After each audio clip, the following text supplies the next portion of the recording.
Patuloy ang paglakas ng bagyong Goring habang nasa loob ng Philippine Area of Responsibility o PAR.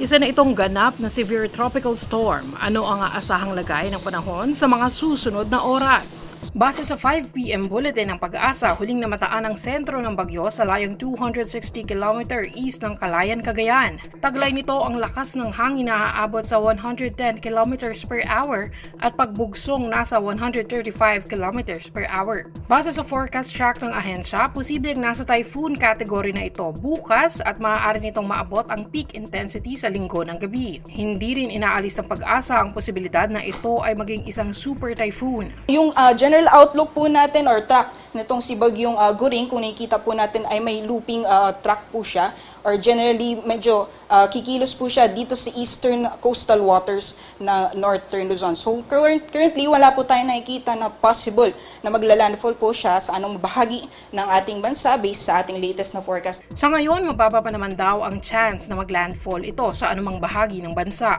Nakataas ang wind signal number 1 sa ilang bahagi ng northern Luzon, kabilang na ang Batanes, eastern portion ng Babuyan Islands, eastern portion of mainland, Cagayan, at eastern portion ng Isabela. Asahan ng malakas na pag-ulan at posibleng umabot sa 50 to 100 millimeters ang amount of rainfall sa mga lugar na ito. Pinapaalalahanan din ang mga kababayan sa Batanes at Babuyan Islands na mag-ingat dahil sa malalakas na pag-ulan na maaaring magdulot ng pagbaha at landslide. Bukod sa Bagyong Goring ay patuloy na binabantayan ng Pag-asa ang isa pang bagyo. Isa itong tropical storm na may international name na Damri.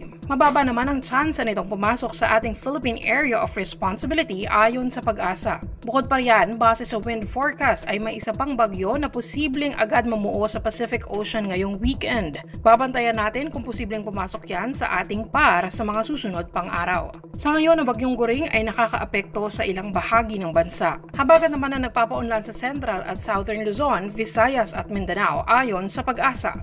Patuloy na mag-ingat mga kapuso. I'm Abby Espiritu. I stand for truth.